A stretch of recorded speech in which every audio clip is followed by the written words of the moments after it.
Did I screw up my surfaces by doing the lapping technique? Two surfaces that mate together, potentially compounding errors. And what about the cupping of the head that Ford says not to worry about? Some people mill brand new heads because of the out-of-flat condition lengthwise.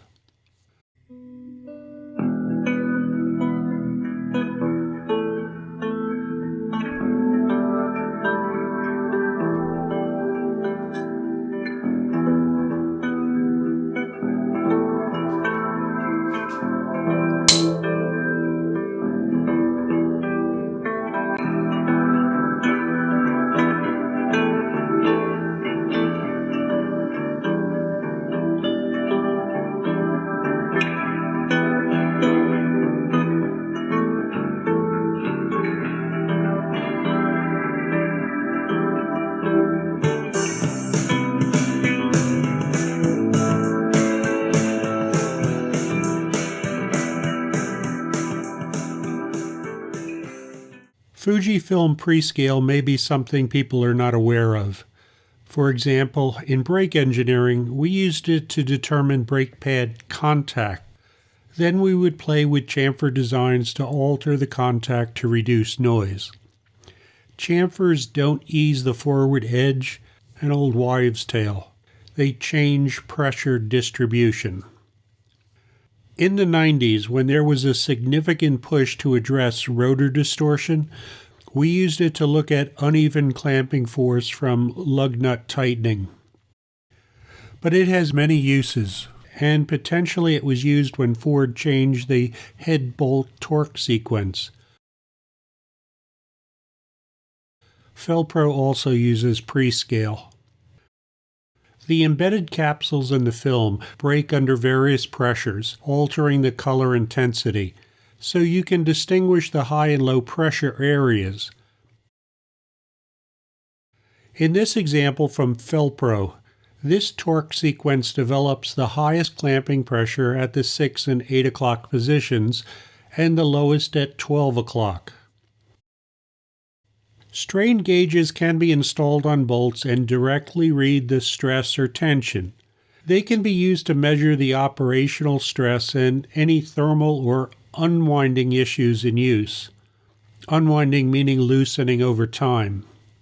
But measuring the bolt stress does not show surface contact variations. Prescale has its place, but it's very expensive. If I were a business, I could write the cost off, but it's not what you're going to use in your home garage. This is a good view of how it can show pressure uniformity at the fire or stopper rings. This is going to be a problematic head gasket situation. The inconsistency around the cylinders is easily detected with Prescale. When I first inspected my block, I found rough milled areas as well as shallows in the upper and lower regions. The tooling dug a little deeper as it was transitioning from the open spaces and biting the surface. That's not uncommon if you're taking too much of a bite when milling. So I used the lapping process to field dress the block deck and correct it. But I haven't shown if this unconventional method of lapping creates more problems. Or answer the question, is this guy friggin' nuts? If my lapping has variations compared to milling, I'll have twice as many errors. One thing to note with this image is the higher contact area around the bolts and the gasket's side. Also, remember the cone of pressure surrounding bolts, which can also have upwelling in the block and downwelling of the heads. $500 to $700 would be a lot to invest working on your own project. But there is another method, not as precise or colorful as Prescale, and that is using transfer paper. It's cost-effective so that anyone could use it. I'm not saying this is something everyone needs to do or should do. I'm in the rabbit hole. This is after I initially dressed the block decks lightly clean the heads, and of course no gasket. At 150 foot-pounds on the bolts, it confirmed what I had. We can see the lack of firm contact between the cylinders, also the lighter contact at the top and bottom of the cylinders due to the tooling bit cutting in. Contact at the inner bolt holes is good and heavier contact at the end of the heads. Higher unit loading. I was still playing with how much to lap the block decks and the heads at this point, going back and forth.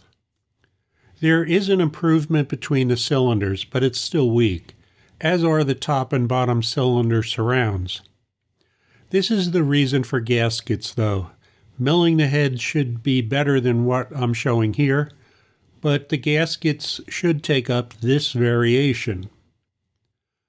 I'm going back to this image because of the higher contact at the end of the heads. I could tell this was a high point when I first started to lap the heads. This area had the highest drag during the abrasion. So now I'm down to the finish I wanted to achieve. And when checking across the head's width, I'm as flat as I could be. This is a paradoxical situation, as you'll see later.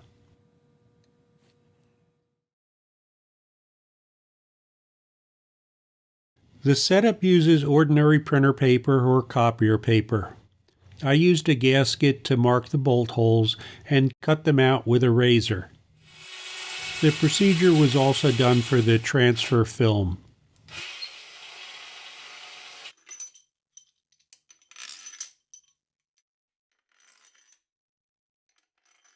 I'm following the Ford updated tightening sequence, but limiting it to the first 90 degrees of rotation. This is because I did not want to keep polishing or stressing the block's female threads. I'm also trying to find the required torque to get it to the first 90 degrees of rotation, without any gaskets. The thread pitch is different than the fine threads at the top of the ARP studs. The torque would not be the same between these two fasteners. What I did was consistent to 170 foot-pounds at every bolt location.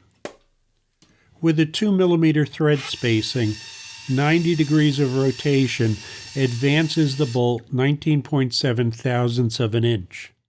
Call it 20 thousandths. Simple math. This movement consists of bolt stretching, head compression, block compression, thread distortion, and of course, pulling the surfaces together due to any distortion. Remember, no gaskets are here. I'm still going to have higher unit loading at the ends of the head contact due to the smaller coverage area for the bolts. The contact is pretty good. I have a slight fall off at the lower right corner. I must have consistently allowed the plate to rise at the top when transitioning in this area, probably due to my body position in relation to the work. If you've done hand sanding of veneers during woodworking, you know this problem. Position is important. It's not enough to compromise the gaskets, way under 1/1000th of an inch, but it would not exist if I had the surfaces machined on a mill. This fall off is not present on the other side, so it was a technique issue.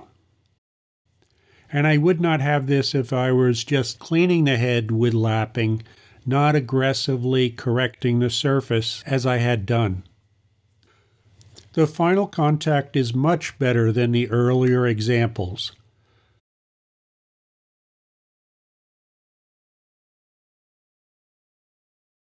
So the paradox I mentioned when showing the flatness across the width. A cupped head down the length, which lays flat. Using a feeler gauge to document the elevation change is tricky, and I should have not tried it with 5/10,000ths of an inch feeler gauge.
The two heads are slightly different, but still share the same characteristic. The same trend as this brand new head being milled flat.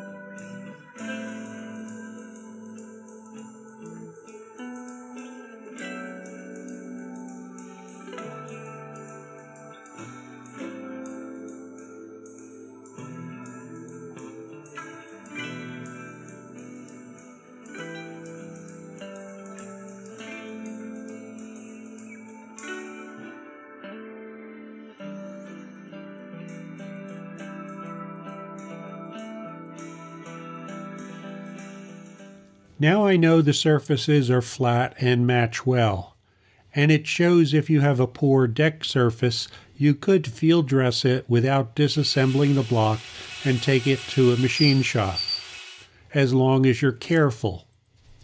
I'm not sure I would care to do that work in the engine compartment. It's not that hard to pull the engine and take off the front cover. I still want to show the gasket contact, and I'm curious about a few things. The OE setup has you snug the bolts in 2 torque steps, then advance the bolts in 3 stages of 90-degree rotation. I had wondered if anyone ever checked what torque the 90-degree rotations require. I mentioned earlier the torque value would not match the ARP studs due to the different thread spacing, coarse versus fine. I asked several Ford techs, but no one knew of anyone checking the torque, but all commented that it took serious work to tighten down the factory head bolts. Some guys were done for the day afterwards. One person thought it might be in a 300 to 400 foot-pound range. All Ford techs followed their training that the torque angle method would provide better consistency than just using torque alone. I was not planning on going more than the first 90 degrees of rotation. I was not trying to do a smooth, continuous rotation, but to sneak up on the value for these. The first bolt got 87 degrees of rotation at 170 pounds. I finished it at 90 degrees and then went to bolt 2. I rotated to 100 degrees without the torque wrench clicking off at 175. The following top row bolt is at 90 degrees at 175. At bolt 4 location, I stopped at 90 degrees with no click of the wrench, so it was under 175. With the next lower bolt, I reduced the torque value, and it only took 160 pounds to get to the 90 degree of rotation. 160 pounds is not enough to go 90 degrees on the following top bolt. Had to go back to using 175.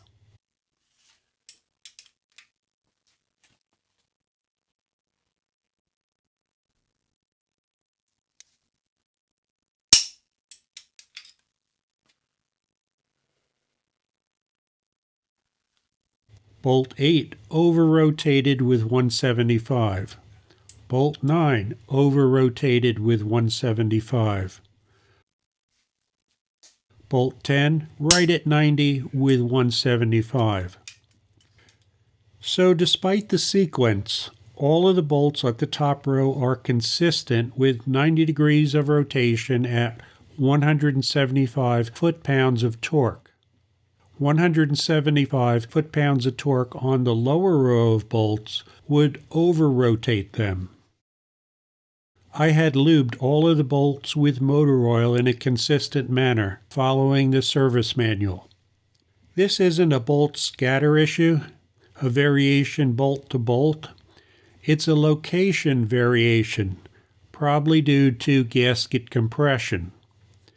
Remember, I let the lower bolts at the ends get over-rotated using torque. The variation may settle out during the following steps of torque or rotation, but I'm not going there. The other interesting thing, using the 2mm thread spacing within the block, the amount of force is going to be damn high doing the 270 degrees of rotation of the factory bolts. The Ford techs did some hard work, and no wonder they wanted to lift the cabs. So now, what is this guy going to do? As I said prior, I followed things differently from other people at work. I got hung up on details. Another issue I have is the discrepancy in the torque values in ARP's literature and the Ford specs for the 8mm head bolts. In the ARP instructions included in the main stud kit, it states 23 foot-pounds for the 8mm bolts. The ARP 8mm bolt package instructions state 25 foot-pounds with ARP lube. The factory instructions state 23 foot-pounds with absolutely no oil. Warning about Hydrolock and lubricant adverse effects. Hydrolock, okay, but adverse effects of lubrication? The only thing that can mean is too high of a clamping force. I use Fastenal's torque charts often. They are an excellent resource.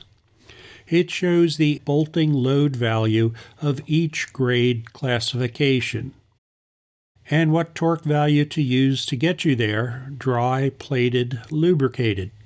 You can do a simple back calculation using the torque to clamping load. So why am I obsessing over this?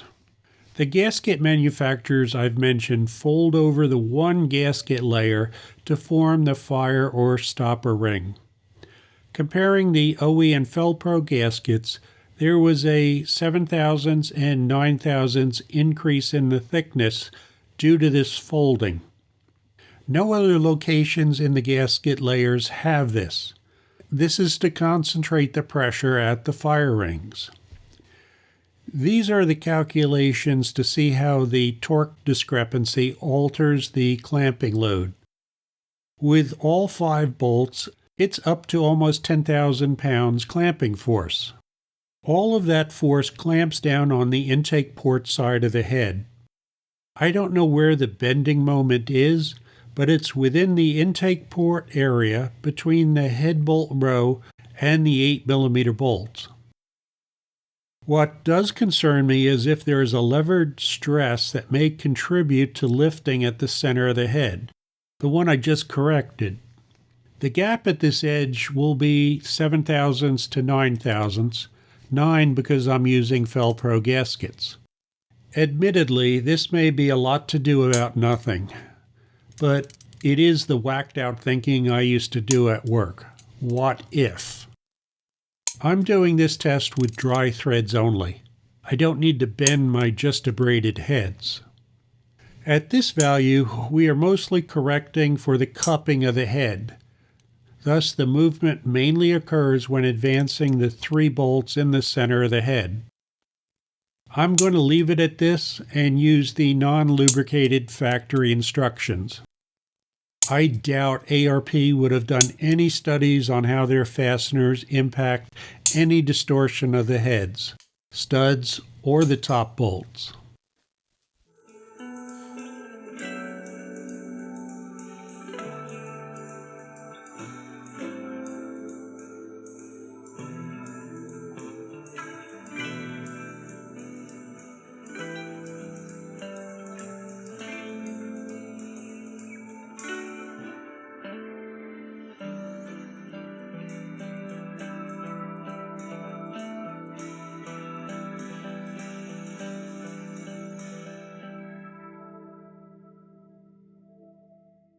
This is about the best setup I could figure out. The head is clamped down at the 4 corners at 100 foot-pounds of torque. No gasket is being used. It's all about head movement. It's about as close to the head bolt lay as possible. I didn't want to use the 8mm bolt position, but that may have been acceptable. I'm looking for how much torque when the movement stops.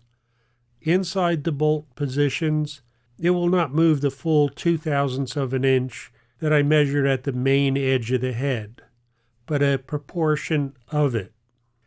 I tried taking the measurement from the rocker box, but that also had some out-of-flat condition and recorded a higher movement than just the head cupping. I should have showed this with the earlier work, but the bolts are oiled with 30 weight on the threads and under the flange, as stated in the manual.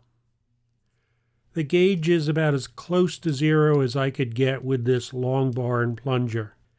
This is a less expensive gauge with some hysteresis, so it reacts to vibration.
I'm using Fastenal's chart, and I'll show how you can get a decent clamping force value for any torque based on a fastener's size and thread.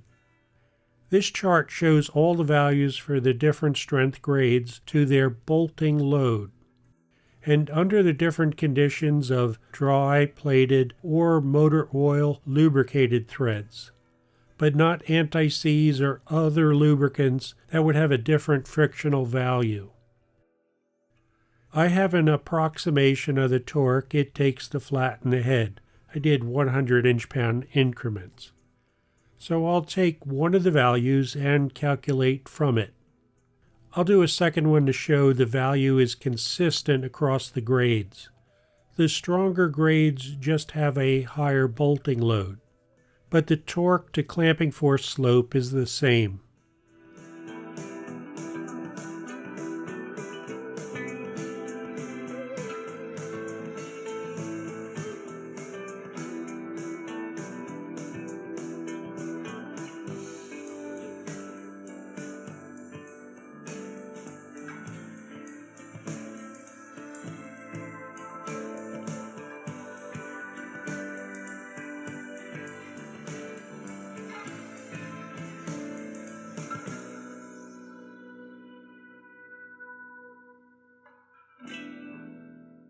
It takes about 6,000 pounds of force to bring the heads into flat.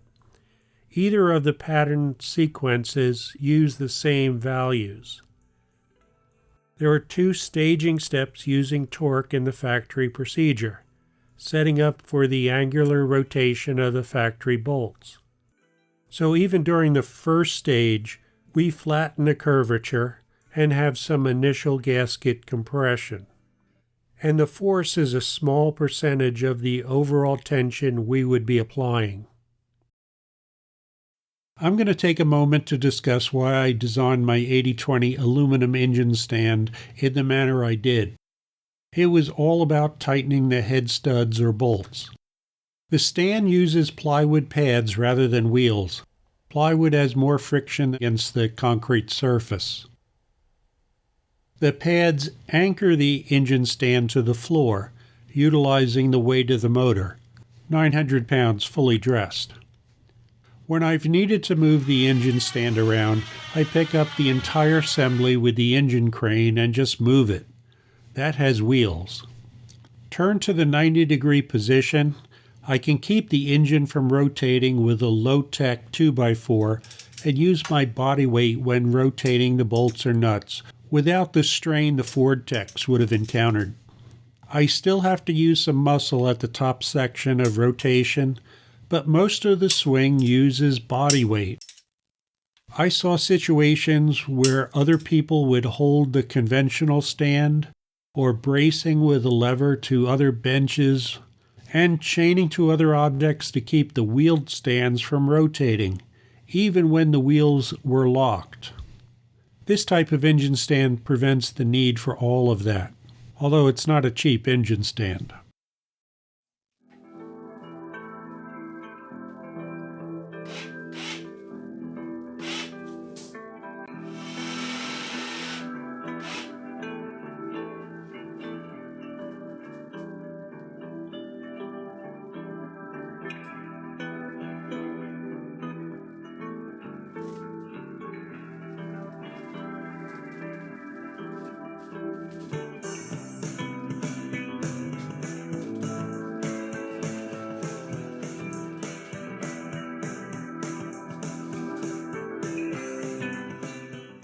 Right off, we can see more contact pressure at the lower end bolting locations, where I rotated more than the 90 degrees. So the transfer film does show variation.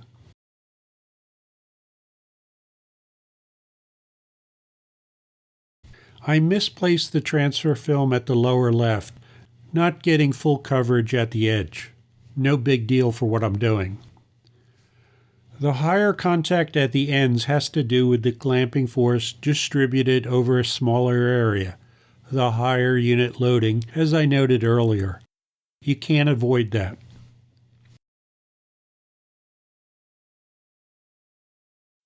Overall, I'm happy with the consistency across all cylinders' fire rings.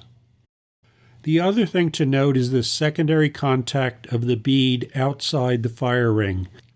The bead was pointed out as a secondary seal with some elasticity in the literature I reviewed, and a mechanical backup for the fire ring to prevent movement in my discussions. We only see its highest edge contact here, and how it might mimic an O-ring, without using an O-ring. This issue I can't overcome, other than what's already been altered with the 20mm heads. Remember, these are 20mm heads. But I can provide the best opportunity for flat mating surfaces. I believe it's much better than just cleaning the surface and leaving some tenting. And the contact shows there's no cause for alarm with the natural cupping of the heads, as Ford states. They state you can have up to 0.004 of an inch cupping. I have 2. We'll still have to see how this all works out. If you made it this far, thanks for watching.